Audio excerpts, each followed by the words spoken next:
most challenging about it? The little ball, like, switching from the beach ball to the tennis ball is a big difference. Yeah.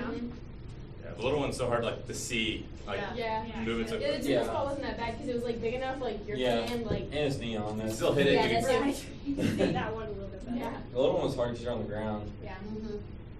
and the beach ball just takes up the entire square when it hits. Yeah, that's true. It's true. It has a Whoops. different side. You know what? The poster knew it was about to have its moment. That's when I did that. So, Perfection. ta-da! We're going to take a look at what these four squares actually represent. So, a couple of us got to see this at camp. I think I talked about it just a little bit. So, we're going to touch back on this idea of the four-square growth model. So, we have these four different squares that represent a different level of where we are in some sort of journey of a skill or a task that we're doing. So in the top we have unconsciously incompetent. Basically, I don't know what I don't know. I just am at starting point, ground level. Then we move into consciously incompetent. So it's like I know that I don't know something. I'm aware that I can grow in this area. So then we go down to consciously competent. So this is when we're able to do something really, really well, but we have to think about it. And we're consciously aware of what we're doing in the process. So I can do it, I have to think or work through it. And then finally, the last one is unconsciously competent. So it's just second nature. I don't have to think about it. It's totally unconscious, subconscious if you want to say, for me to do this well. So this is just a growth model to sort of represent where it could be. It could be public speaking, it could be facilitation, it could be developing some sort of project or leading a project, whatever it is. Now let's think back to our four square game. We had three different size balls. And these three different balls represent different skill areas. So what might be an example of a really big skill that could fit into this growth model? Big general concept. Public speaking. Okay, what else?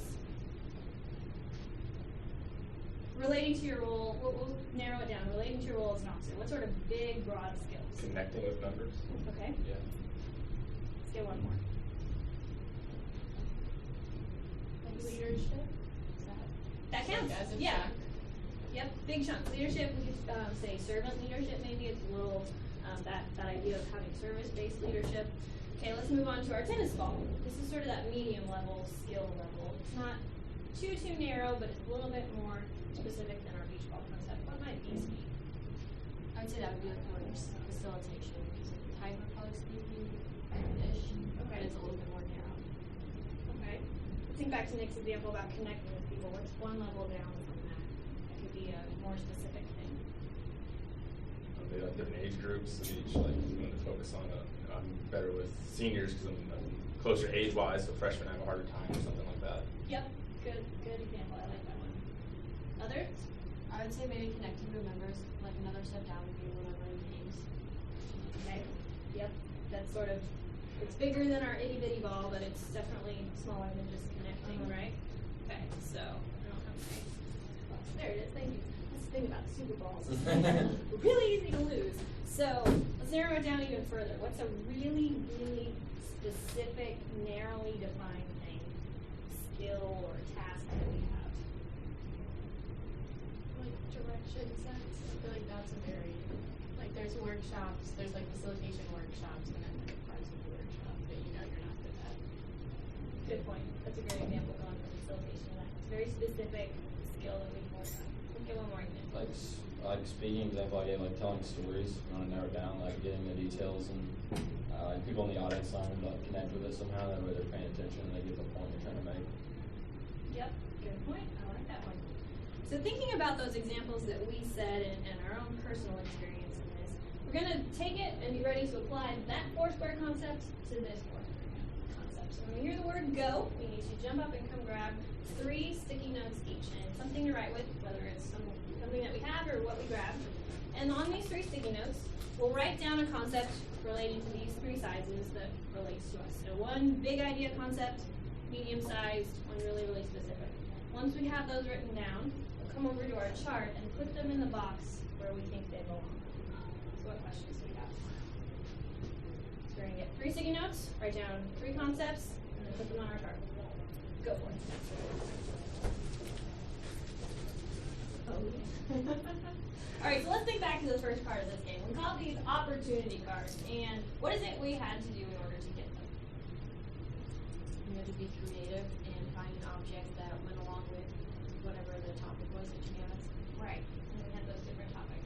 Why do you think that we were asked to bring something up or show a certain skill before you were given a card?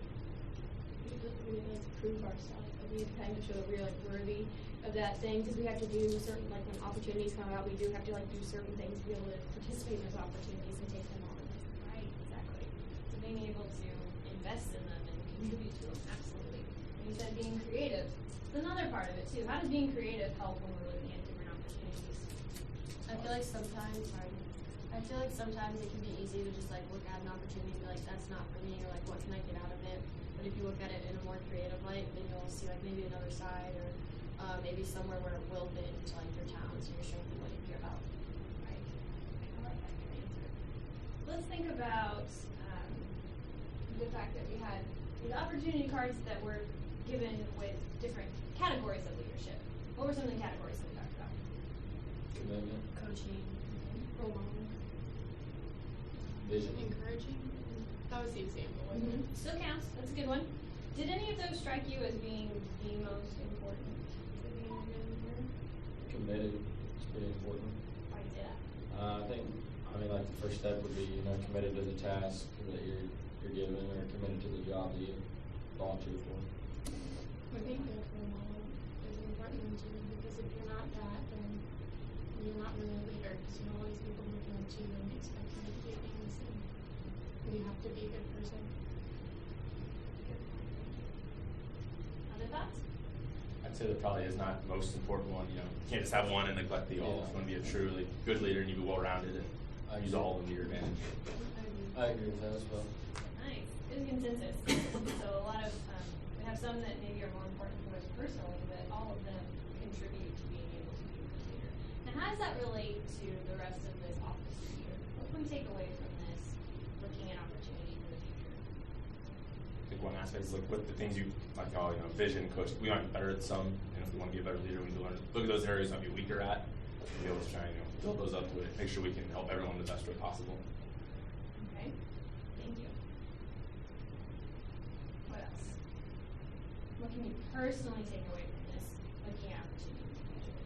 I feel like even though we're halfway done, you could be like, oh, like the majority of what I'm going to do with my city office is already done. Like I can slack off. I don't have to do as many chapter visits, or you can just slack off and not be a great as a city officer, or you can like stay committed and stay true to being those leadership characteristics that we talked about, like being a role model. You still need to do that, even though we only have half the year left, and even though the majority of what we're going to do as city officers is already done. Good. Let's transition now to the second half of the game, where we had to build the card towers. I know there were a couple different things going on. Who wants to share with us the approach that you took with building those card towers? I think like if one thing didn't work, you tried something else. So you never gave up until someone was declared the winner. So I think I know most of us tried different like surfaces or different places around the room to see what worked best. I started making my tower before I had my final cards, thinking I'd get a head start, but then it all crashed down anyway. So you got to be able to roll with your obstacles or your things that are going to go wrong. Yeah, I agree. I started with Nick early, and then it fell, and then I just didn't know how to do it at first, like taking the stand up. But then I saw people getting creative and like getting on the floor for the service. I was like, okay, I'm gonna steal that idea too. So did you have a special approach you took? Because you were our winner, so how did that work for you? Well, like I almost got it built up here, and then it fell because of the surface. So I was like, okay, well the carpet, and so then I just really worked hard at it. I guess I don't know. There wasn't really a secret method. Okay. I just kept, even though it kept falling over, I just kept trying again and again. I like that. Perseverance. Yep. Commitment to finishing. Good job. So as we think about opportunities as they come, I like Nick's example, saying you started early. And that's the thing, is we consider these as opportunity cards. We can let them just pile up eventually off on the side, or we can use them to build something as we're going. And that relates to both the next 6 months that we have in terms of our leadership, but also looking ahead in the future. It's time to think about internships, or looking at your future careers, or what sort of service organizations or opportunities that you want to see. So So we're going to take that to heart with our next part and think about 2 different opportunities we personally want to engage with. So in just a moment, we'll pass out these note cards and pens, and our job will be to write down on one side of the note card one opportunity that we really want to seize the rest of our year, and on the back, we'll write one opportunity that we're looking forward to after students. Questions? All right, we'll have about 2 minutes to get this written.